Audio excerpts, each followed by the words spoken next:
हैं कि आप लोगों का हिस्ट्री चल रहा है और हिस्ट्री में मैंने आप लोगों से बताया था, ठीक है, आप लोगों से पुर्तगालियों के आगमन के बारे में मैं आप लोगों को बता चुका था, ठीक है। तो पुर्तगालियों का आगमन और डचों का आगमन, ठीक है।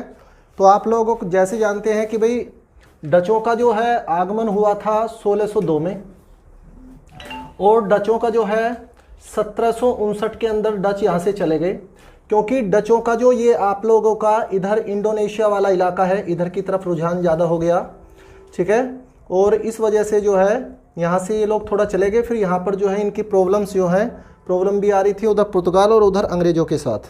तो इस वजह से जो है ये लोग जो हैं यहाँ से चले गए डच लोग। और डच कहाँ के निवासी थे? नीदरलैंड या होलैंड के निवासी थे। पहले इस देश का नाम होलैंड हुआ करता था, अब इसका नाम नीदरलैंड है, ठीक है। तो ये नीदरलैंड या होलैंड के निवासी थे डच लोग। और डच लोग जो है यहाँ से जो है इन्होंने अपना रुझान, तो ये 1759 में हुआ क्या कि 1759 में बेडरा का युद्ध हुआ।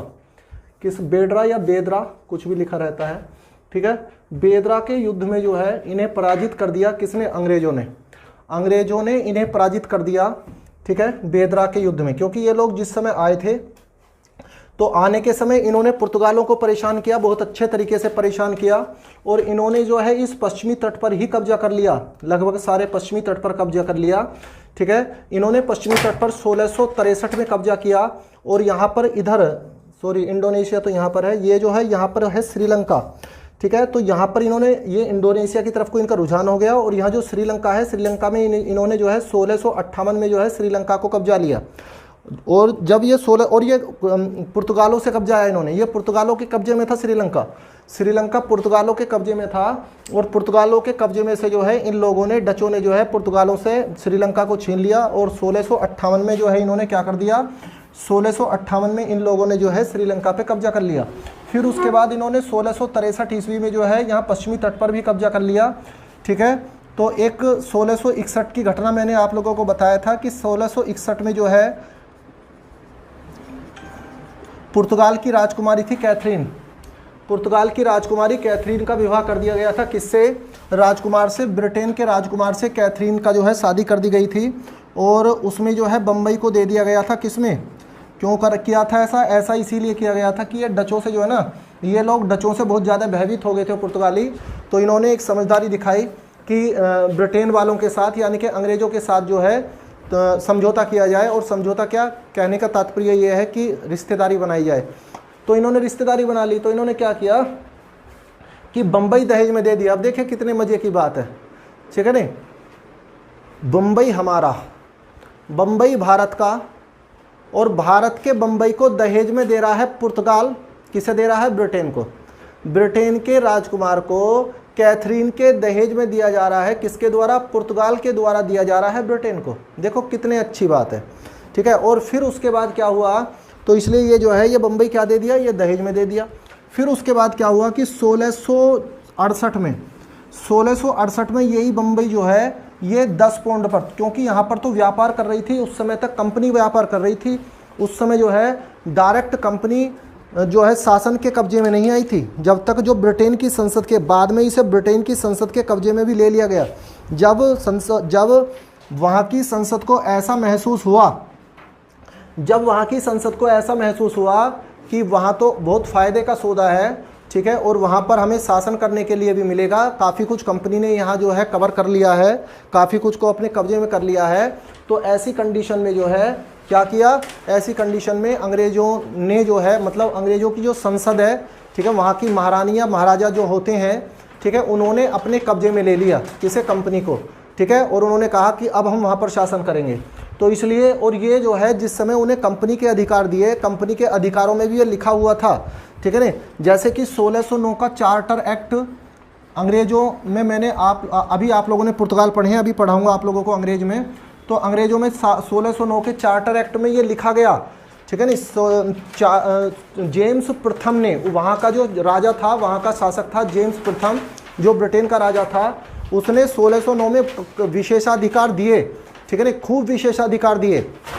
और कंपनी को एकाधिकार यानी कि मोनोपोली उन्हें दे दी गई कि केवल पूर्व से यानी कि जो है आप लोगों का दक्षिणी एशिया से जो व्यापार करेंगे केवल आप ही लोग करेंगे, आप ही की कंपनी होगी, कोई और कंपनी नहीं होगी। लेकिन उसमें ये कह दिया गया कि अगर हमें ऐसा लगेगा, ब्रिटेन की सरकार को ऐसा लगेगा कि अब वहाँ पर व्यवसाय हमें करना चाहिए और वहाँ मुनाफे की चीज़ है, तो ऐसी कंडीशन में क्या होगा, ऐसी कंडीशन में हम 3 साल पहले सूचना देकर आप लोगों को और कंपनी को रद्द कर सकते हैं। ठीक है, तो ये सारी चीज़ें जो है इस चार्टर में लिख दी गई थी। ठीक है, तो आप लोगों ने जो है पुर्तगाल और डच आप लोग पढ़ चुके हैं अब, और मैंने आपको बता दिया 1759 में बेदरा के युद्ध में, ठीक है, 1759 में बेदरा के युद्ध में जो है क्या हुआ जी, 1759 में बेदरा के युद्ध में जो है कौन हार गए, डच हार गए, और डच जो है भारत छोड़कर चले गए। डचों का भारत से जो है समाप्ति हो गई, डचों की पूरे तरीके से। ठीक है, डचों को अंग्रेजों ने हरा दिया, और अंग्रेजों ने सभी को इसी तरीके से, तो पहले डचों को इन्होंने ठिकाने लगा दिया, इनसे पहले ही डेनिस को ठिकाने लगा चुके थे, जबकि डेनिस 1616 में आए थे, उन्हें भी हम आगे पढ़ेंगे। ठीक है, और अंग्रेज जो थे ये अंग्रेज लोग ही बने रहे। फिर उसके बाद 1664 में फ्रांसीसी आए, फिर फ्रांसीसी भी यहाँ पर जो है काफ़ी समय तक टिके, लेकिन उसके बाद काफ़ी समय तक क्या, वो 1763 में जो है यहाँ से जो है फ्रांसीसियों का भी खात्मा कर दिया। तो यही चीज़ें हम पढ़ने वाले हैं कि इन्होंने डेनिस का खात्मा कैसे किया अंग्रेज़ों ने, और अंग्रेज़ों ने फ्रांसीसियों को कैसे भगाया, और डचों को मैंने बता दिया। पुर्तगाल जो है वो अभी जमे हुए हैं, और पुर्तगाल एक जो है जमे हुए तो हैं पुर्तगाल, लेकिन पुर्तगालियों को जो है, पुर्तगाली जमे तो हुए हैं, लेकिन और क्वेश्चन आता भी आपके एग्जाम में कि बताइए ऐसी कौन सी कंपनी थी जो भारत में सबसे पहले आई और सबसे बाद में गई, तो ये पुर्तगाली ही कंपनी थी, क्योंकि पुर्तगाली कंपनी सबसे पहले भारत में आई थी 1498 में, और ये गई सबसे बाद में कब गई, 1961 में, यानी कि गोवा से, क्योंकि हमारा देश जब 1947 में आज़ाद हो गया था, तो देश आज़ाद होने के बाद भी गोवा को जो है, गोवा को पुर्तगाल ने नहीं छोड़ा था, गोवा को पुर्तगाल में नहीं छोड़ा था। इसी वजह से आज भी गोवा के अंदर पुर्तगाली संस्कृति है, और वहाँ पर जो है, वहाँ पर मेजोरिटी में जो लोग हैं आज भी क्रिश्चियन लोग ही मेजोरिटी में हैं आज भी। ठीक है, तो वो इसी वजह से, और इसी वजह से पुर्तगालों का जो पुर्तगालों की जो यहाँ से खात्मा हुआ, उसका खात्मा होने का सबसे मेन कारण में आता है कि वो जो है धर्मांध, यानी कि धर्म की तरफ उन्होंने बहुत ज़्यादा ध्यान दिया। ठीक है, अपने धर्म को बढ़ाना, यानी कि क्रिश्चियन धर्म को बढ़ाने की तरफ उन्होंने बहुत ज़्यादा ध्यान दिया, जिससे कि जो यहाँ की जो पब्लिक थी वो पब्लिक जो है क्रुद्ध हो गई और वो उनके खिलाफ हो गई। देखिए, कहीं भी किसी भी देश पर शासन करने के लिए वहाँ की पब्लिक को खुश करना बहुत ज़्यादा ज़रूरी है। ठीक है, आप कितने भी बड़े तानाशाह हैं, लेकिन अगर पब्लिक जो है वो आपसे राजी नहीं है, तो ऐसी कंडीशन में वहाँ पर शासन चलाना बहुत ही कैडी बात है। जैसा कि आप लोग जानते हैं कि 1947 में जब हमारे ये होता क्या है कि पब्लिक को, आपने देखे कई बार मूवी भी आपने देखी होंगी कि एक आम इंसान है, वो बदमाश से क्यों डरता है, वो केवल एक डर है। ठीक है, केवल एक डर है, और कई बार जो फिल्मों के डायरेक्टर्स हैं वो ऐसी चीज़ें दिखाते रहते हैं कि क्या होता है कि अगर लोगों का समूह इकट्ठा हो जाए तो उस बदमाश को पीट के जो है फिट कर देगा। ठीक है नहीं, वो कुछ नहीं कर सकता उसके सामने। 10-5 गुंडे जो है 200, 400, 500, 1000 व्यक्तियों के बीच में किसी को मारकर चले जाते हैं। क्यों चले जाते हैं? उसका केवल एक ही कारण है, दूसरा कोई कारण नहीं है, कि उनके मन में जो है डर पैदा किया हुआ है। तो उन लोगों ने यहाँ पर आकर उस षड्यंत्र करके लोगों के मन में डर पैदा कर दिया। लेकिन अगर आम पब्लिक के मन से डर निकाल दिया जाए तो 10-20 लोग या 50 लोग या 150 लोग करोड़ों लोगों के सामने क्या करेंगे? कुछ भी नहीं कर सकते हैं। ठीक है ना? तो इसलिए किसी भी देश पर शासन करने के लिए उस देश की जनता को जो है खुश रखना बहुत ज़्यादा ज़रूरी है। और इन लोगों ने जो है धर्म के लिए बहुत ज़्यादा काम किया। और जैसे कि मैंने आप लोगों को बताया था, इन्होंने क्या किया था, जो अल्फांसो डी अल्बुकर्क था, इस अल्बुकर्क ने जो है सती प्रथा को बंद कर दिया था गोवा वाले इलाके में। अपने इलाके में जब इन्होंने कब्जा कर लिया गोवा में, तो गोवा वाले इलाके में यानी कि 1510 में इन्होंने गोवा पर कब्जा कर लिया अल्बुकर्क ने। तो इसने सबसे पहले क्या काम किया था, इसने अपने लोगों से कहा कि यहाँ की लड़कियों से शादियाँ करो, विवाह करो। लेकिन शादियाँ विवाह ये करेंगे तो सही, लेकिन जो है इन्होंने कहा कि भी हमसे शादी कौन करेगा, हम तो जो है विदेशी लोग हैं, हमसे यहाँ की लड़कियाँ शादी क्यों करेंगी। तो उसके लिए इन्होंने एक चाल खेली कि सती प्रथा हमारे देश में चल रही थी, और जो ये कुप्रथा चल रही थी, इस कुप्रथा का उन्होंने फ़ायदा उठाया। तो फ़ायदा उठा के इन्होंने क्या किया, सती प्रथा पर रोक लगा दी। जब सती प्रथा पर इन्होंने अपने क्षेत्र में रोक लगा दी, तो उस समय जो भी लड़कियां सती हो रही थीं, उन लड़कियों को यहाँ पर कंडीशन ऐसी थी कि सती होने के बाद उसका ना ही तो पुनर्विवाह हो सकता था, ना ही तो उनसे कोई शादी, यहाँ का कोई व्यक्ति उनसे शादी नहीं करता था, क्योंकि उन्हें अशुभ माना जाता था। ठीक है, उन्हें ऐसा कहा जाता था कि भी हाँ भी इन्होंने जो है अपने पति को मार दिया है, ये कर दिया है, वो कर दिया है। तो इस तरीके की प्रथाएं हमारे समाज में थी, तो उन प्रथाओं का इन्होंने फ़ायदा उठाया, उन कमियों का इन्होंने फ़ायदा उठाया, और इन लोगों ने जो है उन सतियों को, अब देखिए उस समय जो है, उस समय नारी इतनी सेल्फ डिफेंस भी नहीं थी, सेल्फ डिपेंड भी नहीं थी, डिफेंस नहीं सॉरी, सेल्फ डिपेंड भी नहीं थी कि हाँ भाई वो नारी जो है अपने ऊपर डिपेंड हो। और वो आज की, देखिए आज की नारी तो आप समझ सकते हैं कि आज की नारी अपने ऊपर डिपेंड है, वो अपना खा कमा सकती है, कर सकती है, पढ़ सकती है, लिख सकती है, बहुत सारी चीज़ें। लेकिन उस समय लोकतंत्र थोड़ी नहीं था, ठीक है ना। उस समय अगर लड़की जो है वो अकेली रह गई, ठीक है, इसी वजह से जो है अगर वो लड़की अकेली रह गई और उसे कमाने वाला है नहीं, वो क्योंकि पुरुष प्रधान समाज था और केवल पुरुष ही कमाकर खिला सकता था, तो उसके लिए खाने पीने के लिए कोई व्यवस्था नहीं थी, तो वो मजबूर होकर उसे कोई ना कोई व्यक्ति चाहिए। ठीक है, तो ऐसी कंडीशन में जो है उन्हें अपना लेते थे पुर्तगाली। तो जब पुर्तगाली अपना लेते थे तो पुर्तगालियों की शादियां होनी शुरू हो गई और उन्होंने अपनी पॉपुलेशन को यहाँ खूब बढ़ाया। ठीक है, तो इसलिए इन चीज़ों को, इन चालों को जो है हमारे देशवासी समझ गए, और जो हमारे जो है कुछ क्रांतिकारी थे उन्होंने जो है लोगों के अंदर बातें फैलाई और उन्हें बताया कि ये लोग हमारे साथ ऐसा कुछ कर रहे हैं। ठीक है, ये धर्मांतरण की जो है इनकी प्रक्रिया है। तो उससे जो है हमारे जो लोग थे, जो हमारी जनता थी, उस जनता के अंदर आक्रोश पैदा हो गया, और उस आक्रोश पैदा होने के कारण जो है उन्हें यहाँ से जाना पड़ा। ठीक है, और फिर उधर से जो है डचों ने भी इन्हें परेशान किया, और फिर फाइनली आकर इन्हें अंग्रेज़ों ने परेशान कर दिया। ठीक है, चलिए अब हम स्टार्ट करते हैं आप लोगों का अंग्रेज़ों का आगमन। तो देखिए अंग्रेज़ों का आगमन सुनिए, अंग्रेज़ों का आगमन।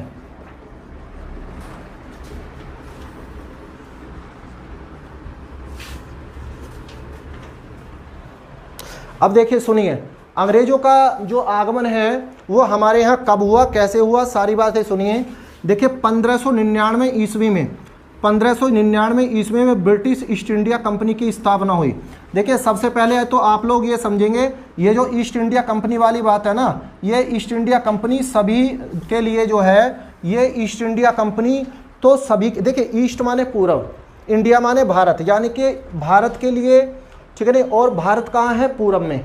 किसके पूर्व में है भारत, वर्ल्ड के, वर्ल्ड मैप में जो पश्चिमी देश हैं। ठीक है, देखिए हमारा है एशिया, एशिया इधर है, और इधर एशिया इधर है, यहाँ इधर पूरब है, ऐसे यहाँ पर जो है सॉरी पश्चिम है, यहाँ पर यूरोप है, और इधर एशिया है। तो इधर से इधर को चलेंगे। आप लोग जानते हैं कि मैप में जब हम सीधे हाथ की तरफ को चलते हैं तो उसे क्या कहते हैं, पूरब कहते हैं। ठीक है, तो इसी तरीके से ये हमने जो है मैप पर दर्शाने का तरीका है, और ये रियल में जो है हम यूरोप के पूर्व में बसे हुए हैं। मतलब हमारा देश या दक्षिण एशिया, हम दक्षिणी एशिया में रहते हैं, तो हमारा देश जो है वह कहाँ बसा हुआ है, वो यूरोप के पूर्व में है। इसलिए वो लोग कहते हैं कि पूरब, तो इसलिए कहा जाता था कि पूरब के साथ व्यापार करना। और देखिए आप लोग कहते हैं पश्चिमी सभ्यता का प्रादुर्भाव हमारे देश में हो रहा है, तो पश्चिमी सभ्यता का अर्थ है यूरोप के देश। ठीक है नहीं, क्योंकि यूरोप हमारे पश्चिमी, और केवल यूरोप नहीं, इधर के सारे देश, यानी कि हमारे पश्चिमी जो सारे देश हैं वो पश्चिमी देश कहलाते हैं। ठीक है ना, तो इसलिए इन बातों को आप लोग समझेंगे बड़े अच्छे तरीके से। तो देखिए 1599 इसमें ब्रिटिश ईस्ट इंडिया कंपनी, तो इसलिए फ्रेंच ईस्ट इंडिया कंपनी का नाम, जो फ्रांस से आई थी वो भी फ्रेंच, जो डेनिश से आई थी, डेनमार्क से आई थी डेनिश ईस्ट इंडिया कंपनी, जो हॉलैंड या नीदरलैंड से आई थी वो डच ईस्ट इंडिया कंपनी। ठीक है ना, जो आप लोगों की पुर्तगाल से आई थी वो पुर्तगाल ईस्ट इंडिया कंपनी। ठीक है, अब देखिए 1599 ईस्वी में जो है ब्रिटिश ईस्ट इंडिया कंपनी बनी। कुछ व्यापारियों ने इकट्ठे होकर कंपनी बना ली, और उन लोगों ने मीटिंग की, और उन लोगों ने जो है तय किया कि भाई हम लोगों को भी, क्योंकि पुर्तगाल जो है मतलब आप मान लीजिए 1599 वो आया था 1498 में। ठीक है, मतलब पुर्तगाल जो है वो 100 साल से भी अधिक साल से, पुर्तगाल 100 साल से भी अधिक साल से, यानी कि सैकड़ों साल से पूर्व के साथ व्यापार कर रहा है, और उसमें बहुत अच्छा खासा मुनाफा कमा रहा है। तो यहाँ के व्यापारियों ने योजना बनाई कि क्यों ना हम भी एक ऐसी कंपनी बनाएं, और वहाँ की महारानी या जो भी महाराजा होगा उससे जो है उसकी अनुमति लेकर पूर्व के साथ व्यापार करें और अच्छा मुनाफा कमाएं। ठीक है ना, तो इसलिए ऐसे, और इन्हें भी टैक्स दें लोगों को, जो हमारी सरकार है उसे भी कमाई होगी, हमें भी कमाई होगी। ठीक है, और ये एक प्राइवेट कंपनी इन्होंने तैयार की, कैसी कंपनी तैयार की? इन्होंने जो है प्राइवेट कंपनी तैयार की, और प्राइवेट कंपनी तैयार की ये भी एक कारण है ब्रिटिश ईस्ट इंडिया कंपनी का भारत में जमने का, कि भारत में ब्रिटिश ईस्ट इंडिया कंपनी ने सबको हरा दिया। उसको जमने का एक मुख्य कारण ये भी है कि ये एक प्राइवेट कंपनी थी। जैसा कि आप लोग जानते हैं कि प्राइवेट सेक्टर के जो लोग हैं, प्राइवेट सेक्टर का मालिक तनख्वाह कब देगा? तब देगा ना जब आप लोगों से काम लेगा। लेकिन अगर आप सरकारी जॉब में आप क्यों जाना चाहते हैं? इसीलिए तो जाना चाहते हैं कि काम करें या ना करें आपको सैलरी मिलती रहेगी। ठीक है ना?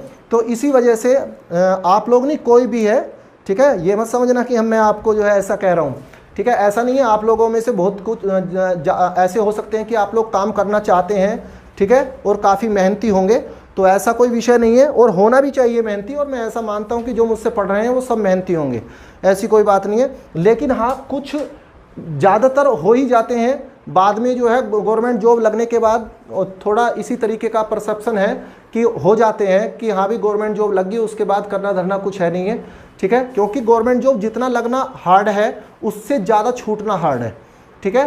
तो इसीलिए जो है इस कंपनी ने जो है कंपटीशन में जीतने का एक ये भी काफ़ी बड़ा कारण था, ठीक है, कि भाई ये एक प्राइवेट कंपनी थी और इसके जो वर्कर्स थे उसने बड़ी मेहनत के साथ भारत के अंदर काम किया, ठीक है। अब देखिए 1599 में ये बनाई, फिर उसके बाद हुआ क्या, 1600 में इस कंपनी को वहाँ की महारानी थी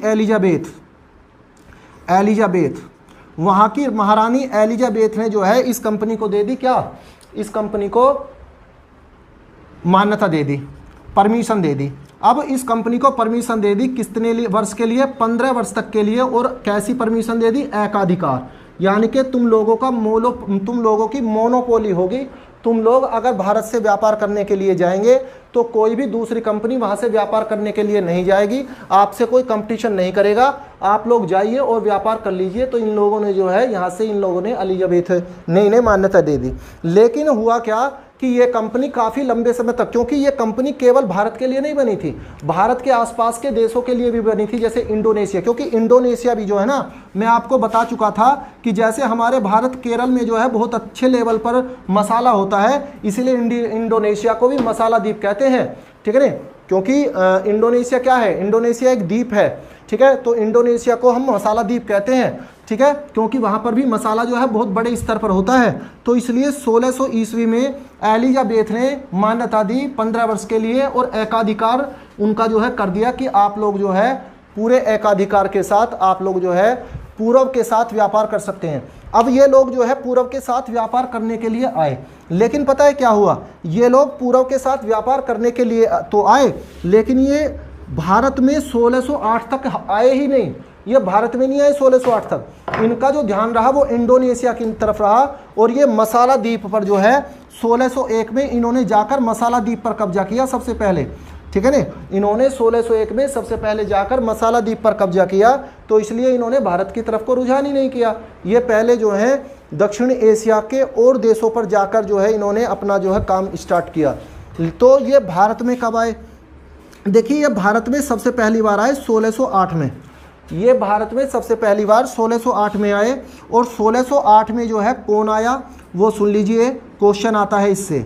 देखिए 1608 में सबसे पहली बार पहला अंग्रेज जो था वो था कैप्टन हॉकिंस, उसका नाम था कैप्टन हॉकिंस। कैप्टन हॉकिंस नाम का एक दूत जो है वो भारत में आया 1608 में। अब देखिए आप लोग एक समझेंगे बात कि 1603 में, यहाँ पर 1603 में जो है एलिजाबेथ की हो गई थी मृत्यु, जो ब्रिटेन की महारानी थी एलिजाबेथ, तो एलिजाबेथ की 1603 में होगी मृत्यु। और उसके बाद 1603 में ही जेम्स प्रथम को बना दिया गया, वहाँ का जेम्स प्रथम वहाँ का राजा बना। तो जेम्स प्रथम वहाँ का राजा बना। अब ये जो व्यक्ति था कैप्टन हॉकिंस, अब आप समझ रहे होंगे।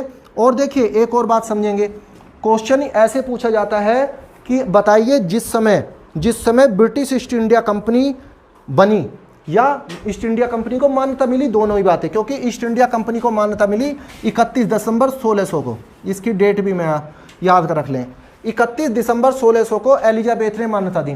तो अगर आप लोगों से ये पूछा जाता है कि कंपनी को मान्यता कब मिली, कंपनी बनी कब, तो ये दोनों काम हुए कब, ये दोनों काम हुए एलिजाबेथ के काल में। किसके काल में, एलिजाबेथ ने किया ये काम। और भारत में किसका शासन था उस समय, तो तो उस समय भारत में शासन हुआ करता था अकबर का।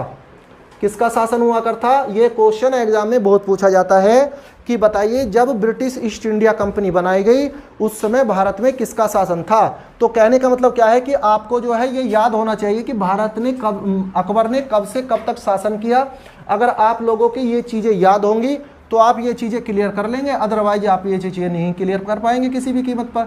तो देखिए अकबर जो था वो 1605 में जो है अकबर की मृत्यु हो गई थी। कब हो गई थी?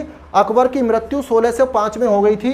देखिए 1526 में, सबसे पहले 1526 में क्या हुआ? 1526 में बाबर ने आक्रमण किया भारत पर। पानीपत की पहली लड़ाई हुई। ठीक है, पानीपत की पहली लड़ाई हुई, बाबर आया। देखिए आप लोग इन चीज़ों को समझेंगे। यहाँ पर क्या हो रहा था कि लगभग उसी समय यूरोपीय कंपनियां भारत आ रही थीं और उसी समय बाबर आया भारत में। बाबर ने अपना जो है शासन स्थापित कर दिया भारत में और इसने शासन करना स्टार्ट कर दिया। और यूरोपीय कंपनियां जो थी वो थी व्यापारिक कंपनियां, उन लोगों ने अपना व्यापार करना स्टार्ट कर दिया। तो उन लोगों ने लेकर 1498 से, मतलब 1500 के आसपास से, और 1500 के आसपास से जैसे ही वो 1700 के आसपास गए, 1700 के आसपास क्या, 1707 में हुई औरंगजेब की मृत्यु।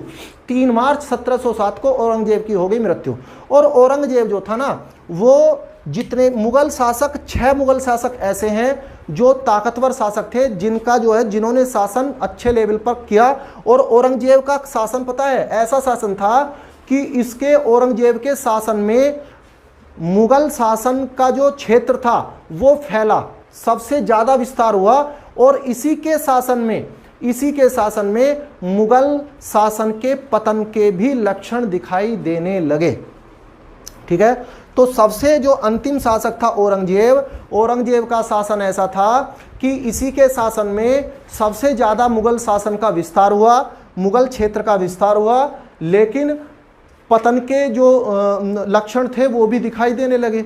ठीक है, अब औरंगजेब, तो इसका मतलब आप समझिए कि 1500 से 1700 तक, 1707 तक, तो 200 साल जो है, ये जो 200 साल मुगल तो लग रहे थे अपना शासन करने।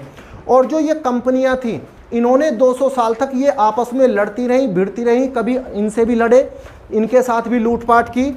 ठीक है नहीं, जैसे जैसे अंग्रेजों ने लूटपाट की इनके साथ, मुगलों के साथ, और मुगलों से ही ये अनुमति लेते रहे। ठीक है, क्योंकि मुगलों का यहाँ पर शासन था। तो अब इसके बाद 1707 के बाद हुआ क्या? 1707 के बाद को कहते हैं उत्तर मुगल कालीन। उत्तर मुगल कालीन का मतलब है, ये तो हो गया पूर्व मुगल कालीन, 1526 से लेकर 1707 तक 200 साल का जो हिसाब है इसे कहेंगे हम 1526। ठीक है, 1526 से लेकर 1707 तक के जो काल को हम कहेंगे, यानी कि 200 साल इन्होंने किया शासन। और देखिए इन्होंने 1498 से लेकर 1707 तक ही ये लगी रही कंपनियां, किसमें? ये लगी रही व्यापार में। अब उसके बाद क्या हुआ? उसके बाद ये हुआ कि ये जो कंपनियां थी, उसके बाद उत्तर मुगल कालीन यानी कि 1707 के बाद पहला शासक बना बहादुर शाह। कौन बना? बहादुर शाह। जब बहादुर शाह प्रथम है, सबसे लास्ट का जो शासक है वो भी बहादुर शाह है, लेकिन वो है बहादुर शाह द्वितीय, वो मैं आप लोगों को क्रम में पढ़ाऊंगा। ठीक है, सबसे अंतिम शासक बहादुर शाह द्वितीय और सबसे पहला शासक उत्तर मुगल कालीन का, यानी कि 7वां शासक आप लोग कह सकते हैं। ठीक है, स्टार्ट से 7वां शासक था कौन सा? बहादुर शाह प्रथम। ये जो बहादुर शाह प्रथम था, हालांकि यह एक विद्वान व्यक्ति था और ये जो है आप लोगों का 1707 से लेकर 1712 तक ही शासन कर पाया, क्योंकि ये सिखों से युद्ध लड़ते हुए जो है मारा गया था। ठीक है, तो इसने, लेकिन विद्वान व्यक्ति था। इसी के समय इसे ही कहा जा सकता है कि हाँ ये सबसे लास्ट व्यक्ति था, थोड़ा बहुत जो विद्वान व्यक्ति था मुगलों का, तो ये सबसे लास्ट व्यक्ति था। इससे लास्ट कोई भी व्यक्ति जो है वो क्या नहीं हुआ, कोई पावरफुल यानी कि काम करने वाला व्यक्ति नहीं हुआ, जिसका वो अय्याश टाइप के व्यक्ति हुए, उनका जो है कोई ऐसा ध्यान नहीं था कि हम लोगों को जो है शासन चलाना है। तो ऐसी कंडीशन में जो है अंग्रेजों को मौका मिल गया और अंग्रेज जो है क्या कर चुके थे? अंग्रेज लगभग सभी कंपनियों का सफाया तब तक कर चुके थे। अंग्रेज जो है जब इन्होंने अब और कंपनियों का सफाया किया, देखिए 1759 में डचों का सफाया कर दिया, 1745 में अभी बताऊंगा आप लोगों को डेनिसों का सफाया कर दिया। जब 1759 में इनका, 1745 में डेनिस, ठीक है ना, लड़ाई लड़ने के लिए पुर्तगाल बचे थोड़े बहुत, उन्हें शुरू में लड़ा लिया था। वो भारत में थे तो सही लेकिन नाम मात्र के थे। उसके बाद बच कौन गए, उसके बाद फिर फ्रांसीसी बचे, और फ्रांसीसी से भी कर्नाटक का तीसरा युद्ध लड़के फ्रांसीसियों से भी जो है सब कुछ इन्होंने जीत लिया, वो भी नाम मात्र के रह गए। जब सारी कंपनियों को हरा दिया, बचे अकेले अंग्रेज। तो अंग्रेजों को जो है फिर कंपनियों से तो लड़ना नहीं था, अब उसे देखने थे उन्हें मुगल। और उन्हें एक बेनिफिट ये मिला, ये प्रिविलेज मिला कि उधर मुगल कमज़ोर हो चुके थे। जो मुगलों के, हालांकि देखिए मान लीजिए उन्हें सारे रास्ते अकबर के समय में मिल जाते तो अकबर थोड़ी ना ऐसे होने देता। ऐसा माना जाता है कि अकबर तो नहीं होने देता, क्योंकि अकबर तो जो है बहुत ही अच्छा और बहुत ही अच्छे फैसले लेने वाला माना जाता है। तो इसलिए उधर तो ये जो है उस कंपनियों को निपटा चुके थे और ये पूरे तरीके से फ्री हो चुके थे मुगलों से लड़ने के लिए। उधर मुगल भी कमज़ोर हो गए।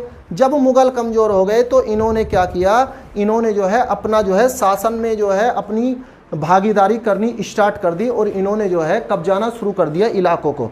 ठीक है, इन्होंने इलाकों को कब्जाना शुरू कर दिया और लगभग 1773 तक जाकर इन्होंने जो है कब्जा स्टार्ट कर दिया। और यहाँ पर जो है इन्होंने वायसराय भेजने स्टार्ट कर दिए। क्या कर दिए, इन्होंने यहाँ पर वायसराय भी भेजने स्टार्ट कर दिए। तो वायसराय, गवर्नर जनरल, ये सारी चीज़ें हम पढ़ते रहेंगे, इसमें कोई दिक्कत नहीं है। अभी पहले मैं इसे आगे को स्टार्ट करता हूँ। देखिए 1601 मसाला द्वीप, 1603 में एलिजाबेथ की होगी मृत्यु, जेम्स प्रथम आया जो राजा था। उसके बाद 1605 में अकबर की मृत्यु हो गई, मैंने अभी आप लोगों को बताया। ठीक है, तो अकबर जो था, देखिए अभी मैं 1526 से 1530 तक रहा बाबर, जान लीजिए थोड़ा सा। 1506 से 1530 तक रहा बाबर। उसके बाद 1530 से 1540 तक रहा हुमायूं। उसके बाद हुमायूं चला गया, शेरशाह सूरी ने भगा दिया हुमायूं को यहाँ से। ये चीज़ें मैं पढ़ाऊँगा आप लोगों को। 55 और 56 में फिर वो 15 साल के बाद हुमायूं फिर वापस आया और वो 55-56 एक साल ही भारत में रहा, मतलब फिर उसके बाद उसकी मृत्यु हो गई। 1556 से लेकर 1605 तक, देखिए कितना लंबा शासन, ये शासन चला अकबर का। 1556 से लेकर 51 साल, ठीक है ना, 1556 से लेकर कितना, 1551 साल, 1556 से लेकर 1605 तक अकबर ने शासन किया।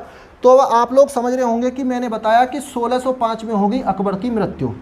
ठीक है, जब 1605 में, अब क्वेश्चन आता है कि बताइए ब्रिटिश ईस्ट इंडिया कंपनी कब बनी, उस समय मुगल शासक कौन था? तो उस समय मुगल शासक था कौन? अकबर। उस समय मुगल शासक था अकबर। लेकिन अगर आप लोगों से क्वेश्चन पूछा जाएगा कि अंग्रेज भारत कब आए, अंग्रेज भारत किसके शासनकाल में आए, तो मुगल नहीं होगा, क्योंकि ब्रिटिश ईस्ट इंडिया कंपनी बनी थी का अकबर के शासनकाल में, लेकिन अंग्रेज भारत नहीं आए थे अकबर के शासनकाल में, क्योंकि अंग्रेज भारत आए थे जहांगीर के शासनकाल में। अकबर के बाद जो काल था वो था जहांगीर का, 1605 से लेकर 1627 तक। 1605 से 1627 तक जो है जहांगीर ने यहाँ पर शासन किया। तो जहांगीर के शासनकाल में 1608 में कैप्टन हॉकिंस नाम का व्यक्ति आया। तो ये दो क्वेश्चन तो इसमें से बहुत ही ज़्यादा इंपॉर्टेंट निकलते हैं, जो मैं आप लोगों को अभी बता चुका हूँ। ठीक है, तो समझेंगे। तो मैंने आप लोगों को देखिए क्या बताया, मैं आप लोगों को बता रहा हूँ कि कैप्टन हॉकिंस आया कब, 1608 ईस्वी में। 1608 ईस्वी में आया कैप्टन हॉकिंस। अब क्या किया इस कैप्टन हॉकिंस ने आके, कैप्टन हॉकिंस ने जो है, कैप्टन हॉकिंस आया हेक्टर नामक जहाज से। पहली बात तो ये है, जिस जहाज से ये आया उस जहाज का नाम था हेक्टर। जो बेड़ा इसके साथ था, पूरा दल लेकर ये कैप्टन हॉकिंस आया था। और इसके साथ जो है था, इसके साथ एक जहाज और था, उसका नाम था रेड ड्रैगन। इसके साथ एक और जहाज था, उसका नाम था रेड ड्रैगन। तो ये जो रेड ड्रैगन नाम का जहाज था, ये जहाज और एक हेक्टर जहाज, और ये जो कैप्टन हॉकिंस था ये जानता था तुर्की भाषा, तुर्की भाषा जानता था। और ये भारत के सूरत बंदरगाह पर आकर उतरा। कहाँ कर उतरा? भारत के सूरत बंदरगाह पर आकर उतरा। इसने सूरत बंदरगाह पर उतर के क्या किया, उसके बाद ये गया वहाँ से जो है सूरत बंदरगाह पर आकर उतरा और इन्होंने सूरत बंदरगाह में ही पहली कोठी बनाने की कोशिश की, जबकि पहली कोठी ये सूरत में बना नहीं पाए थे, वो अभी बताता हूँ मैं आप लोगों को। उसके बाद ये पहुँचा आगरा, ये पहुँचा आगरा और आगरा जाके इसने जहांगीर से मिला। अब ये क्या लेकर आया था, ये जो है ना जेम्स प्रथम जो था, जेम्स प्रथम का लेटर लेकर आया था। जेम्स प्रथम ने लेटर भेजा था कि भाई हमारे लोग आ रहे हैं, इन लोगों को यहाँ पर व्यापार की अनुमति दीजिए। तो जेम्स प्रथम का लेटर लेकर भेजा था और वो किसके नाम तक का था, वो अकबर के नाम का लेटर था। क्यों था, अब देखिए उस समय टेक्नोलॉजी का तो ज़माना था नहीं कि जिस समय अकबर मरा तुरंत खबर पहुँच गई, दूसरे देश में फ़ोन करके कह दिया कि भाई अकबर मर गया। उन लोगों को तो पता ही नहीं था। जब 1608 में कैप्टन हॉकिंस आया तो उस समय उन लोगों को तो यही पता था कि भारत में अकबर का शासन है।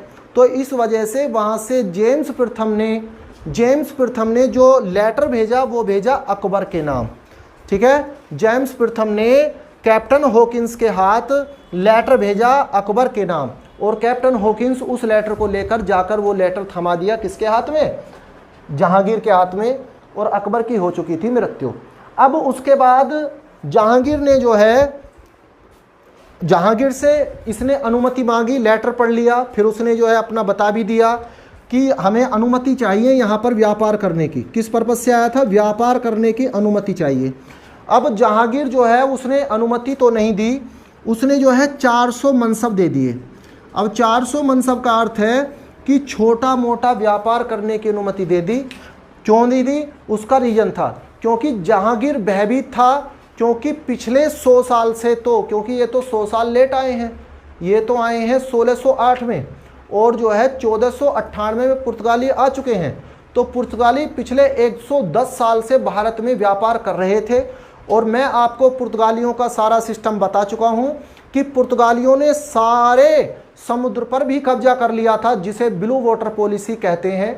तो उन्होंने जो है उससे भयभीत थे और ऑलमोस्ट जो ये आप मुग़ल थे, ये मुग़ल भी अगर समुद्र के रास्ते इन्हें जाना होता था तो ये लोग भी उन्हें जो है टैक्स देकर जाते थे। क्या देकर जाते थे, ये लोग भी उन्हें टैक्स देकर जाते थे। इस वजह से जो है, इस वजह से जो मुग़ल थे वो बहुत ज़्यादा भयभीत थे पुर्तगालियों से। अब इन्होंने जो है अनुमति नहीं दी क्योंकि वो पुर्तगालियों से भयभीत थे और वो अंग्रेज़ों को अनुमति नहीं दे पाए। तो उन्होंने कैप्टन हॉकिंस को क्या कर दिया, कैप्टन हॉकिंस को 400 मनसब दे दिए, उनसे कह दिया कि भी तुम छोटा मोटा व्यापार कर लो। लेकिन ये जो अंग्रेज़ थे इनके हौसले बुलंद थे, ये इतनी आसानी से मानने वाले तो नहीं थे। इन्होंने क्या किया, अब ये सबसे पहले मांग क्या कर रहे थे, फिर इन्होंने मांग की जहांगीर से कि हमें सूरत में बनाने की कोठी दी जाए, सूरत में कोठी बनाने की अनुमति दी जाए सबसे पहले। तो जहांगीर ने मना कर दिया, लेकिन मना करने के बाद फिर हाँ भी कर दिया कि ठीक है बना लीजिए, ठीक है। लेकिन वो जिस वजह से मना कर रहा था वही बात हुई, ठीक है। हुआ क्या कि पुर्तगालियों ने विद्रोह कर दिया, पुर्तगालियों ने विद्रोह कर दिया और पुर्तगालियों ने सूरत में अंग्रेज़ों को नहीं घुसने दिया। पुर्तगालियों ने कहा हम तुम्हें यहाँ पर कोठी नहीं बनाने देंगे, ठीक है। अब जहांगीर उनके सामने इतना मजबूत स्थिति में था नहीं, ठीक है। तो अब जहांगीर क्या कर सकता था, कुछ भी नहीं। उसके बाद क्या हुआ कि 1611 में कैप्टन मेडिल्टन अंग्रेज थे ये, कैप्टन मेडिल्टन और एक था कैप्टन बेस्ट, ठीक है। ये दो व्यक्ति आए और इनके नेतृत्व में इन दोनों व्यक्तियों ने जो है अपना बेड़ा ला के सूरत में डाल दिया। किस लिए डाल दिया, युद्ध करने के लिए। इन्होंने पुर्तगालियों से युद्ध करने के लिए जो है बेड़ा डाल दिया, कहाँ पे, सूरत में, ठीक है ना। इन्होंने सूरत में जो है बेड़ा डाल दिया और जब इन्होंने बेड़ा डाला तो इन्होंने 1612 में, अब देखिए एक बात मैं आपको बताऊं, आयोग ने क्वेश्चन पूछा था कि बताइए स्वाली के युद्ध जो लड़ा था वो फ्रांसीसियों की तरफ से, इसके अंग्रेजों की तरफ से किसने लड़ा था, ठीक है। तो उसमें कैप्टन बेस्ट जो था वो ऑप्शन था, कैप्टन मेडिल्टन ऑप्शन में ही नहीं था, जबकि किताबों में कैप्टन मेडिल्टन लिखा रहता है। तो इसलिए ये दोनों व्यक्ति आए थे, आप ये मान लीजिए ये दोनों व्यक्ति आए थे और इसमें ऑप्शन में कैप्टन बेस्ट आएगा, ठीक है। तो आप कैप्टन बेस्ट लगा देंगे। अब इन लोगों ने 1612 में किया स्वाली का युद्ध। स्वाली गुजरात के पास एक गांव है, ठीक है नहीं, स्वाली गुजरात के पास एक गांव है और इन लोगों ने किया स्वाली में युद्ध। जब स्वाली में इन लोगों का युद्ध हुआ तो इन्होंने जो है हरा दिया किसे, पुर्तगालियों को। पुर्तगाली जो है, पुर्तगालियों को इन लोगों ने हरा दिया। जब इन लोगों ने पुर्तगालियों को हरा दिया तो जहांगीर खुश हुआ। जहांगीर ने कहा कि हाँ, आया ऊंट पहाड़ के नीचे। जहांगीर ने कहा कि बड़ी अच्छी बात है कि इन्हें भी जो है एक सुपर पावर मिल गई। तो जहांगीर ने खुश होकर एकदम से तुरंत अनुमति दे दी, क्योंकि जहांगीर तो परेशान था। तो इसलिए जहांगीर को लगा कि हाँ भाई, एक और पावर आ गई जो इन्हें हरा सकती है। तो इन्होंने पुर्तगालियों को स्वाली के युद्ध में हरा दिया। स्वाली गुजरात के पास एक गाँव है। उसके बाद क्या हुआ, 1613 ईस्वी में इन लोगों ने जो है सूरत में बना ली अपनी कोठी। सूरत में अपनी कोठी बना ली। लेकिन उससे पहले ये 1611 में जब इन्होंने बेड़ा लाकर सूरत में डाला था, उसी समय ये 1611 में मसूलीपट्टनम या मछलीपट्टनम बोला जाता है, ठीक है, पूर्वी तट पर है। अब यहाँ पर मसूलीपट्टनम या मछलीपट्टनम में भी क्या कर लिया था, यहाँ पर भी कोठी बना ली थी। अब आप लोगों से अगर ये क्वेश्चन पूछा जाता है कि बताइए अंग्रेजों ने पहली कोठी कहाँ बनाई, तो भैया मसूलीपट्टनम ही है आंसर वैसे तो। लेकिन होता क्या है मैं आप लोगों को बताऊं। आप लोगों को जब अब देखिए 1605 में यहाँ पर मसूलीपट्टनम में कोठी जो है डच भी बना चुके थे। अब इसके बारे में कहानी बताता हूँ मैं आप लोगों को। 1605 में डच जो है वो कोठी बना चुके थे मसूलीपट्टनम में। उधर 1611 में जो है कोठी बनाई आके अंग्रेजों ने मसूलीपट्टनम में। हालांकि वो मसूलीपट्टनम में बनाना नहीं चाह रहे थे, वो तो सूरत में बनाना चाह रहे थे। सूरत में ही उन्होंने अपना बेड़ा डाल दिया 1611 में। वो चाह रहे थे बनाना, लेकिन जो है जहांगीर ने पहले अनुमति नहीं दी, फिर दे भी दी तो पुर्तगालियों ने विद्रोह कर दिया। अब उन्हें मजबूरी में जो है मछलीपट्टनम में बनानी पड़ गई। लेकिन वहाँ जब इन्होंने बना ली तो वहाँ डच 1605 में मसूलीपट्टनम में बना चुके थे अपनी पहली कोठी। पुर्तगालियों की पहली कोठी कोचीन में बनी थी, ठीक है, उनका प्रभाव नहीं था मछलीपट्टनम में। मसूलीपट्टनम या मछलीपट्टनम दोनों नाम है। अब ये जो मछलीपट्टनम में जो है कोठी डचों की थी 1605 में, 1611 में पहुंच गए अंग्रेज कर लिए डचों ने परेशान। डच जो है वहाँ पर इनको व्यापार करने नहीं दे रहे थे। तो इन्होंने डचों से तो झगड़ना जो है उचित नहीं समझा। ये डचों से नहीं झगड़े इस वजह से नहीं क्योंकि इनका मन भी नहीं था, इनका मछलीपट्टनम में काम करने का मन भी नहीं था। तो जब मन नहीं था तो इस वजह से जो है ये झगड़े भी नहीं उनसे।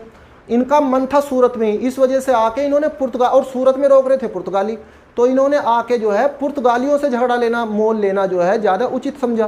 क्योंकि पुर्तगालियों ने जो है सूरत पे कब्जा कर रखा था और ये सूरत में ही कब्जा करना चाहते थे, ठीक है। तो इसलिए जो है मसूलीपट्टनम में पहली कोठी डचों ने बनाई थी, लेकिन दूसरी कोठी बनाई मसूलीपट्टनम में 1611 में किसने बनाई, 1611 में बनाई आप लोगों के अंग्रेजों ने। अब क्वेश्चन सुनिए, क्वेश्चन कैसे आता है भैया। एक तो क्वेश्चन सीधा सीधा एग्जाम में ऐसे आता है कि 1613 ईस्वी में अंग्रेजों ने पहली कोठी कहाँ बनाई। आप सीधा आंसर लगाओगे सूरत। देखिए इसमें क्वेश्चन वो सूरत से पूछता है, अंग्रेजों से संबंधित अगर पूछता है, जबकि पहली कोठी तो मछलीपट्टनम में ही बनी है, लेकिन उससे क्वेश्चन ना पूछ के वो पूछता है सूरत से। अब जब आप लोगों को सन दे रखी है 1613, तो आप लोग तुरंत लगा देंगे जी सूरत। एक दूसरे तरीके से और देता है, वो पूछता है कि बताइए अंग्रेजों की पहली कोठी कहाँ बनी। अब उसमें मसूलीपट्टनम या मछलीपट्टनम ऑप्शन ही नहीं देता, वो सीधा सीधा सूरत दे देता है। तब भी आपको उस हालत में सूरत ही आंसर लगाना है, ठीक है। तो इसमें ये क्वेश्चन जो बनता है ये सूरत से ज़्यादा बनता है, मसूलीपट्टनम से कम बनता है, ठीक है। तो ये चीज़ आप लोगों को समझ लेने वाली है। अब हुआ क्या उससे आगे जो है, अब देखिए अब हमें जो है अभी एक बात बतानी है मुझे 1609 की ओर सुन लीजिए। 1609 में क्या हुआ, 1609 में, ठीक है, ये आप लोगों ने जो है 1612 तक पढ़ लिया। अभी 1612 में और भी घटना हुई वो भी बताऊंगा, पहले आप 1609 की सुनिए।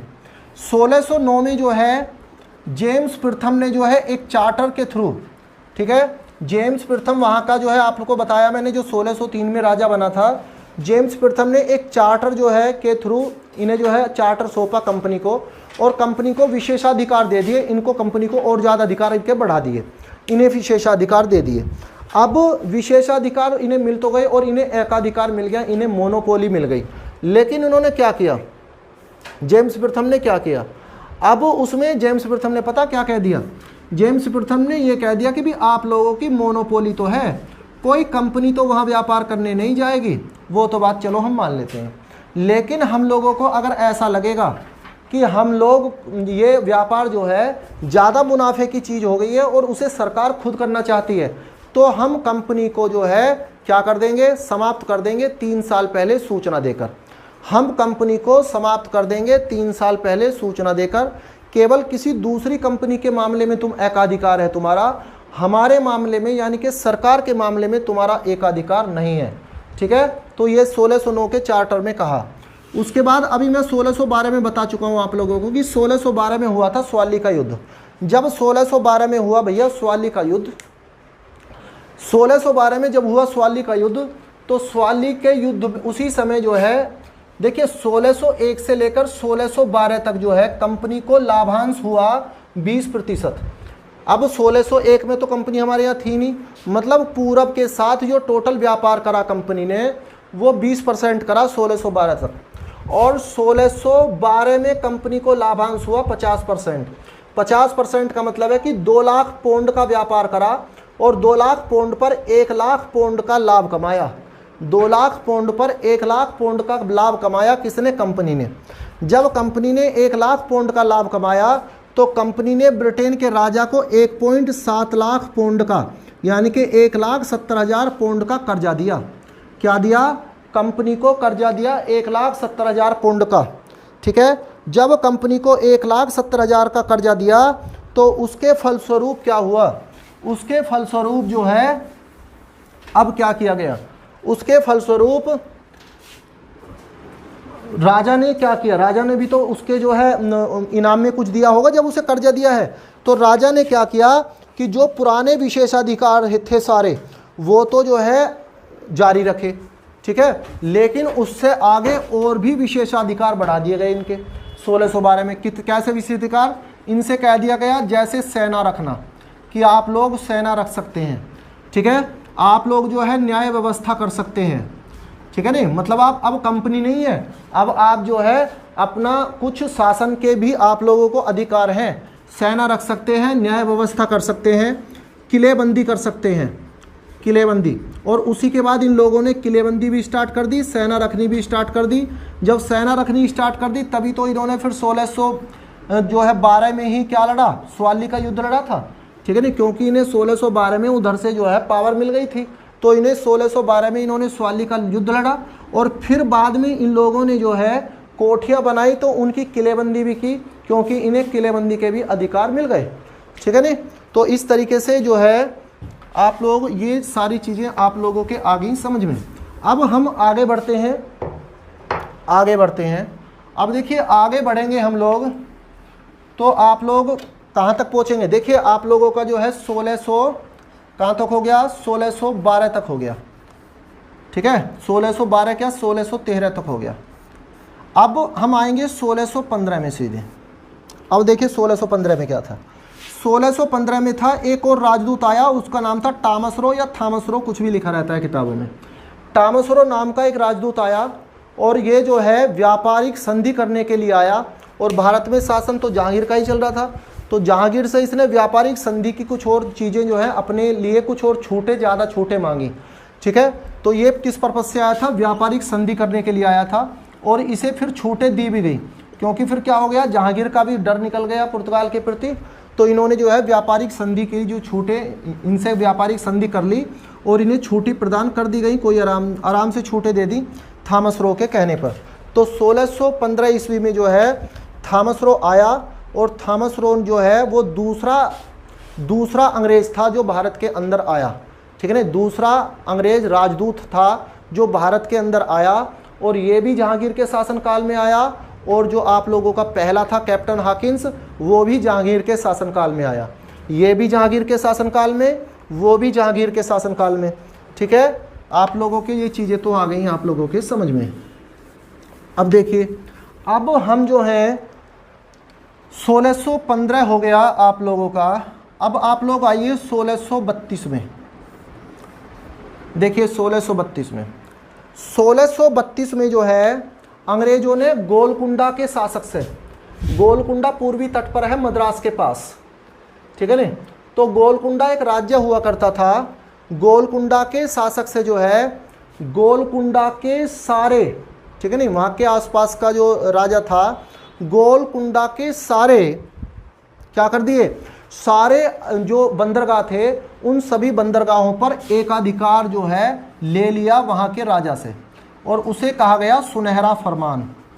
उसे कहा गया सुनहरा फरमान, ठीक है। इसे क्या कहा गया, इसे सुनहरा फरमान कहा गया कि गोलकुंडा से के राजा जो थे, गोलकुंडा के राजा से इन्होंने सुनहरा फरमान ले लिया। 1632 ईस्वी में गोलकुंडा के राजा से सुनहरा फरमान ले लिया, ठीक है। अब उससे आगे क्या हुआ, उससे आगे है 1639। 1639 में आया फ्रांसिस डे। फ्रांसिस डे ने जो है, फ्रांसिस डे ने ले लिया मद्रास पट्टे पर, ठीक है नहीं, मद्रास ले लिया पट्टे पर। और वहाँ का जो चंद्रनगर का राजा था, ठीक है, चंद्रनगर के राजा से मद्रास पट्टे में ले लिया। और यहाँ पर, और देखिए आप लोगों से पूछा जाता है कि मद्रास की स्थापना किसने की, तो आप बताएंगे जी मद्रास की स्थापना करी किसने, मद्रास की स्थापना करी फ्रांसिस डे ने। तो मद्रास की स्थापना किसने करी, फ्रांसिस डे ने। अब इसने क्या किया था, मद्रास पट्टे पर लेकर उसके चारों तरफ, मद्रास क्या है, मद्रास पूर्वी तट पर, मद्रास पट्टे पर लेकर इसके चारों तरफ कर दी किलेबंदी, क्योंकि इसे किलेबंदी के आदेश मतलब मान्यता मिल चुकी थी इन्हें। देखिए कोठी बनाना छोटी चीज़ है और उसकी किलेबंदी करना बड़ी चीज़ है। किलेबंदी यानी कि उसके चारों तरफ फोर्ट बना दिया, मतलब किला बना दिया। और इसे क्या कहा गया, इसे कहा गया George Saint Fort. George Saint Fort, तो इसे जॉर्ज सेंट फोर्ट कहा गया, ठीक है ना। किसे, जो फ्रांसिस डे ने मद्रास पट्टे पर लेकर चंद्रनगर के राजा से मद्रास ले लिया पट्टे पर, और पट्टे पर लेकर जो है मद्रास इसने जो है क्या कर दिया, पट्टे पर लेकर इसकी चारों तरफ से करा दी वो, और जो है जॉर्ज सेंट फोर्ट वो कहलाया, ठीक है। इसलिए मद्रास का जो है संस्थापक वो किसे कहा जाता है, मद्रास का संस्थापक इसी को कहा जाता है, जॉर्ज सेंट फोर्ट को, इसे मद्रास का संस्थापक कहा जाता है। तो ये आप लोगों को ही 1639 की बात। अब इसके बाद आते हैं हम 1661 में। 1661 में तो वही बात है जो आप पुर्तगालियों में पढ़ चुके हैं। क्या था पुर्तगाल में, कि आप लोग, पुर्तगाल की राजकुमारी थी, पुर्तगाल की राजकुमारी थी कैथरीन, पुर्तगाल की राजकुमारी कैथरीन, और जो है आप लोगों का ब्रिटेन का था राजकुमार, ब्रिटेन का राजकुमार, ठीक है। इन दोनों की करा दी शादी। शादी क्यों हो गई, क्योंकि डचों की वजह से जो है डर गए थे पुर्तगाली, तो पुर्तगाली ने अपनी लड़की दे दी ब्रिटेन वालों को। लड़की क्या राजकुमारी थी, ये भी राजकुमार था, ठीक है। इनकी शादी हो गई, इनके रिश्ते संबंध हो गए, ठीक है। तो उसके बाद जो है इन्होंने जो है पुर्तगालियों का साथ भी दिया, और यहाँ पर जो है बम्बई दे दिया, किसको, ब्रिटेन को जो है पुर्तगालियों ने बम्बई दे दिया। अब देखो कितने मज़े की बात है, भारत देश हमारा, और दहेज दिया जा रहा है ब्रिटेन को पुर्तगालियों के द्वारा, ठीक है।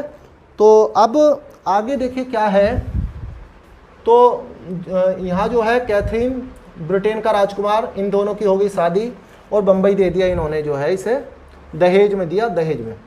1668 ईस्वी में, 1668 ईस्वी में 10 पाउंड किराए पर, 10 पाउंड वार्षिक दे दो, और 10 पाउंड वार्षिक किराए पर जो है कंपनी को दे दिया। 10 पाउंड वार्षिक किराए पर कंपनी को ये दे दिया, किसने, ब्रिटेन के राजकुमार ने। ब्रिटेन के राजकुमार ने, जो ब्रिटेन का राजकुमार था, 1668 ईस्वी में 10 पाउंड किराए पे कर्जे पर दे दिया कंपनी को। कंपनी को 10 पाउंड किराए पे जो है वो कंपनी को दे दिया, क्या, बम्बई, ठीक है नहीं। मतलब इनसे कहा कि भी आप इसमें जो है बम्बई में से जितना मर्जी व्यापार करो, हमें तो बस 1 साल के 10 पाउंड दे दो, हमें ज़्यादा नहीं चाहिए, ठीक है नहीं। आप जितना मर्जी व्यापार करो, हमें उस बोझ से आप लोगों से कोई भी मतलब नहीं है। उसके बाद 1691 में इन्होंने बंगाल से जो है सीमा शुल्क हटवा लिया। इन्होंने बंगाल से जो है सीमा शुल्क हटवा लिया, और इन्हें जो है छूट दे दी गई टैक्स में। उसके बाद इन्होंने जो है 1686, और देख लो इससे पहले एक 1686 में क्या हुआ। अब देखिए हुआ क्या कि ये जो है आप लोगों का है भारत, और यहाँ पे बंगाल में जो है, पश्चिम बंगाल में यहाँ पे है हुगली, ठीक है। हुगली नदी भी है हुगली, और जगह का नाम भी है। तो ये जो हुगली है, यहाँ हुगली पर जो है लूटपाट, और यहाँ का जो शासक था, लोकल शासक, उस लोकल शासक पर इन्होंने कब्जा कर लिया और दब के लूटपाट मचाई इन्होंने।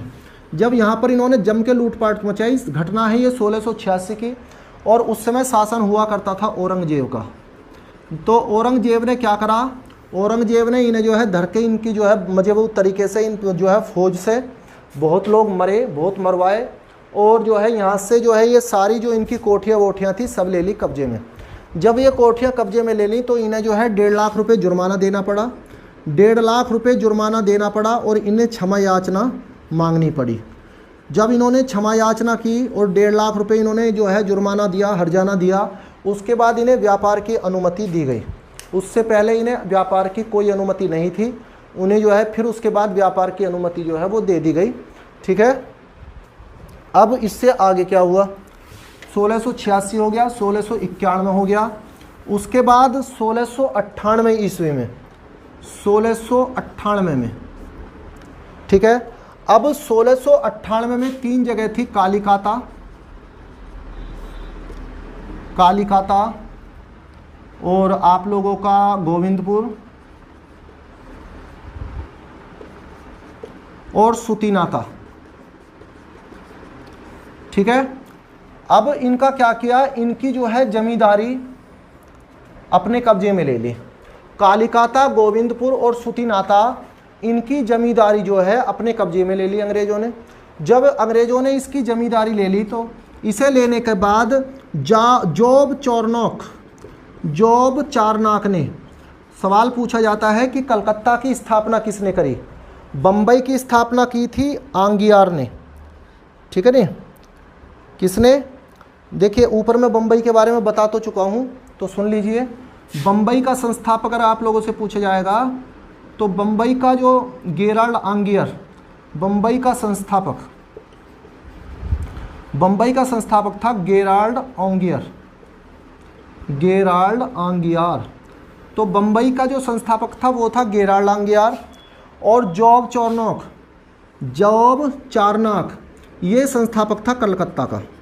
किसका संस्थापक था, कलकत्ता का।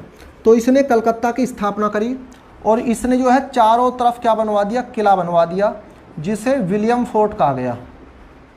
क्या कहा गया जिसे विलियम फोर्ट कहा गया। इसने चारों तरफ एक किला बनवा दिया और इस किले को कहा गया विलियम फोर्ट। अब इस विलियम फोर्ट में जो है, और इस विलियम फोर्ट को, यानी कि फोर्ट माने किला, ठीक है, इसे विलियम फोर्ट का, और इसे प्रेसिडेंसी का दर्जा दे दिया गया। कहाँ का दर्जा दे दिया, प्रेसिडेंसी का दर्जा दे दिया गया। और प्रेसिडेंसी का दर्जा देने के बाद सबसे पहला चार्ल्स आयर नाम का सबसे पहला व्यक्ति यहाँ का प्रेसिडेंट बनाया गया। चार्ल्स आयर नाम का व्यक्ति यहाँ का सबसे पहला क्या बनाया गया, सबसे पहला प्रेसिडेंट बनाया गया। तो ये घटना थी आप लोगों की 1698 ईस्वी में, और ये बनाया था 1700 में, ठीक है नहीं। 1700 में जो है यहाँ चार्ल्स आयर, किले विले बने हैं तो समय तो लगेगा ही, ठीक है नहीं। तो 1-2 साल किले विले बनाने में लग गया, चारों तरफ किले बनाया, फिर वो विलियम फोर्ट कहलाया, ठीक है। तो ये सारी चीज़ें हैं। उसके बाद 1717 में क्या हुआ, फर्रुखसियर बीमार पड़ गए थे। फर्रुखसियर को काफ़ी जो है ज़्यादा बीमार हो गए थे फर्रुखसियर, ठीक है। फर्रुखसियर आप लोग जानते हैं उत्तर मुगल काल के तीसरे शासक आप कह सकते हैं। उत्तर मुगल काल के तीसरे शासक आप इन्हें कहेंगे। 1713 से 1719 तक इनका काल था। तो ये पड़ गए थे यहाँ बीमार। अब जब ये बीमार पड़ गए तो बीमार पड़ने के बाद इन्हें जो है अंग्रेज़ों के साथ जो है डॉक्टरों का भी दल आता था। तो अंग्रेज़ों के साथ जो डॉक्टर आए थे उन लोगों ने जो है क्या किया, उन लोगों ने इन्हें सही कर दिया। ये सही हो गए।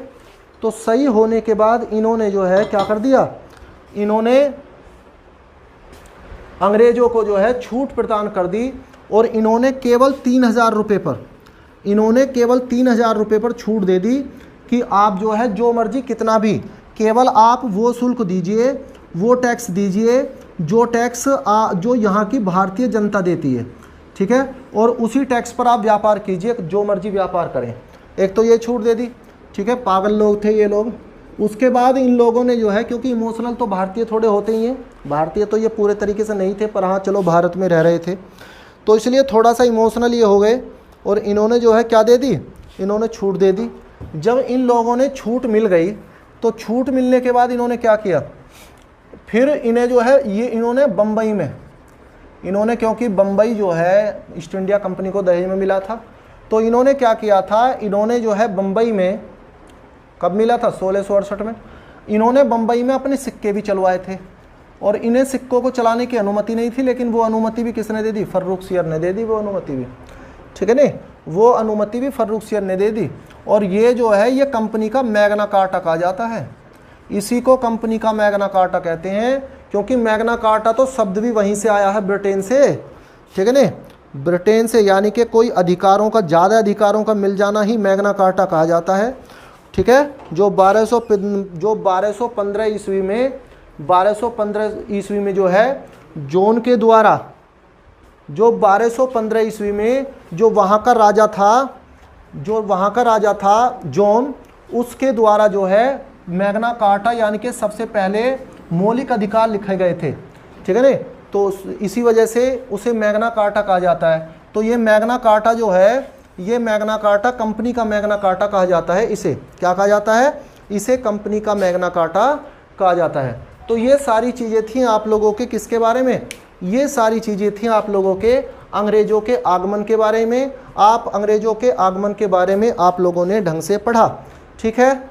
चलिए इतना ही करते हैं आज इसमें, और आप लोगों का अंग्रेज़ों का आगमन हो गया समाप्त। हाँ, मैं आप लोगों को अंग्रेज़ों से आगमन से आगे 2 लाइन है केवल डेनिस की, डेनिस का और बता देता हूँ, फिर आपका फ्रांसों का आगमन बचेगा, ठीक है। देखिए उसके बाद डेनिस आए 1616 में, 1616 में आए डेनिस, जब ये, और डेनिस थे डेनमार्क के निवासी।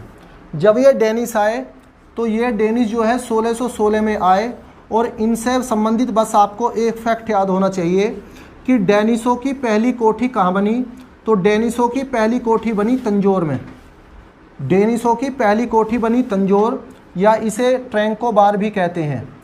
ट्रैंकोबार ये कहाँ पर है, ये है तमिलनाडु में, ठीक है नहीं, ये तमिलनाडु में है।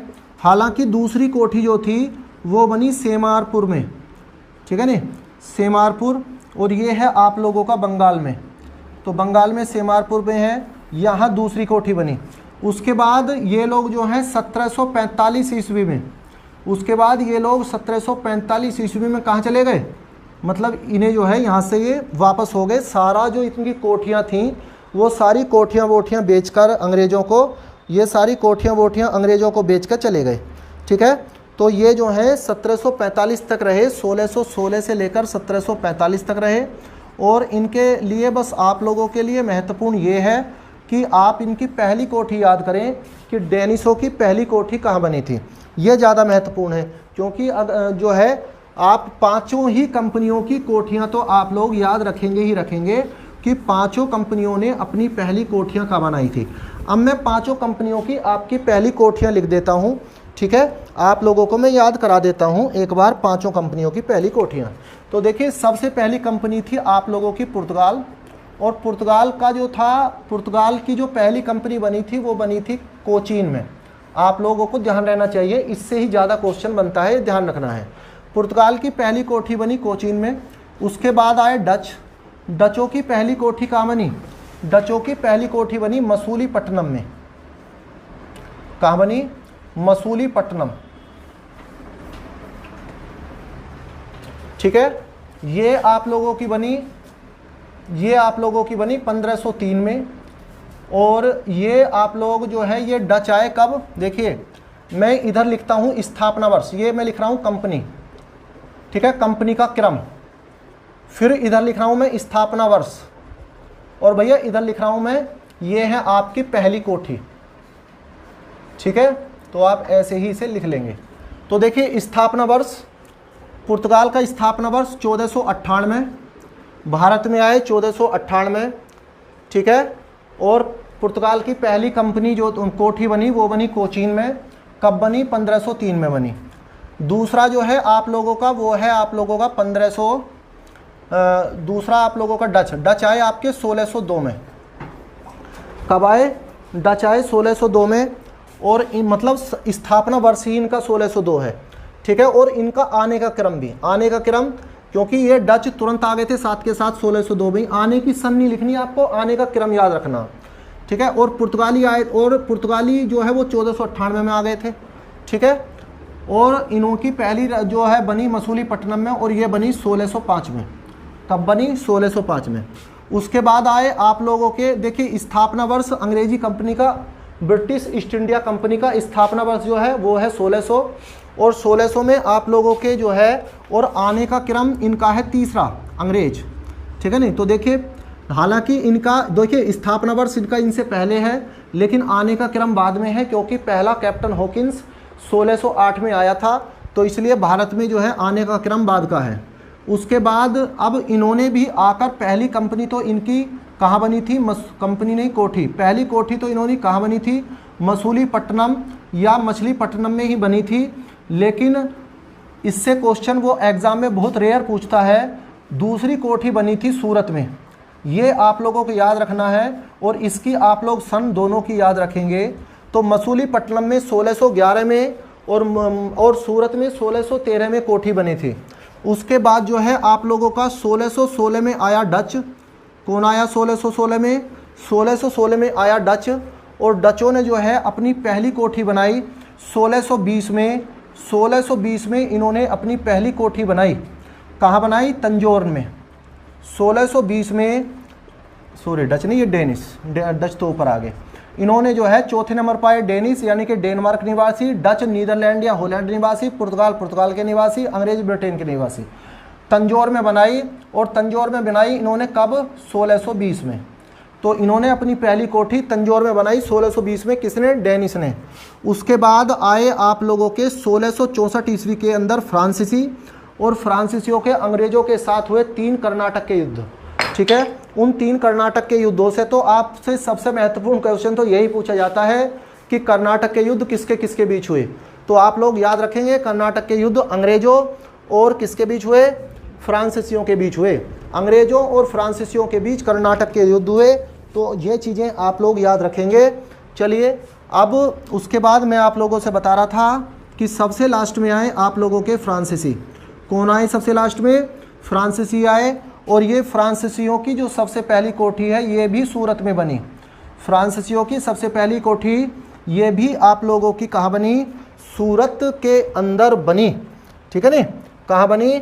सूरत के अंदर बनी सबसे पहली कोठी, ठीक है। और ये 1666 में बनी, ठीक है। सबसे पहली कोठी सूरत के अंदर।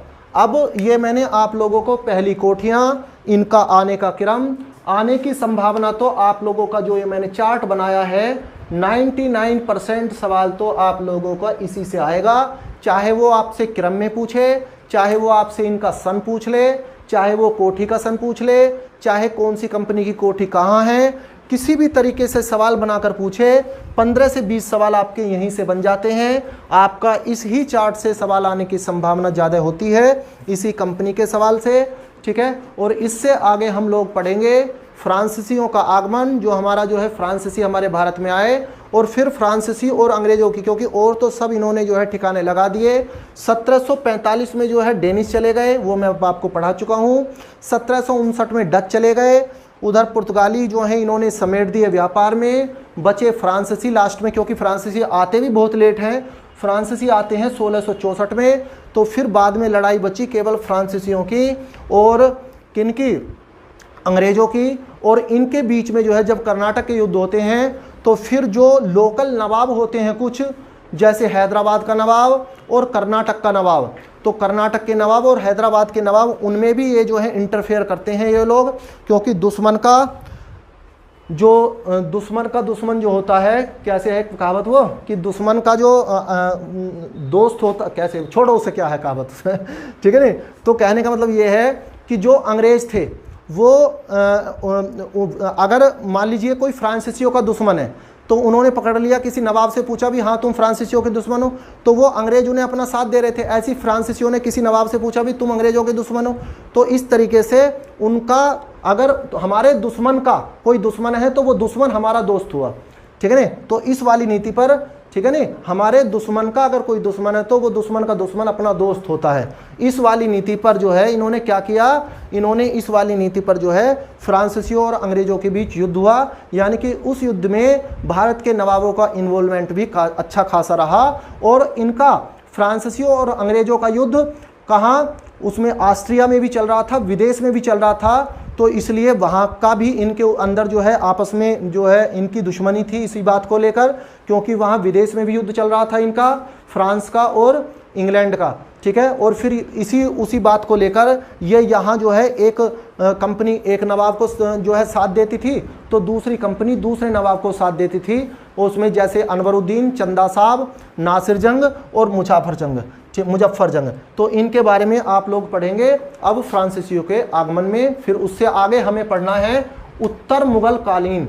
उत्तर मुगल कालीन में आप लोग पढ़ेंगे मुगलों के बाद के शासक, ठीक है। और मुगलों के बाद के शासक से जो क्वेश्चन आता है वो क्वेश्चन आता है कि उसे क्या कहा जाता है, उनकी उपाधि क्या है। और उपाधि पॉजिटिव नहीं, उनकी सारी नेगेटिव उपाधियां हैं, ठीक है ना। जैसे मोहम्मद शाह को रंगीला कहा जाता है, ठीक है ना, मोहम्मद शाह को रंगीला कहा जाता है। फर्रुख सियर को लंपट मूर, वो फर्रुख सियर को घृणित कायर कहा जाता है, ठीक है ना।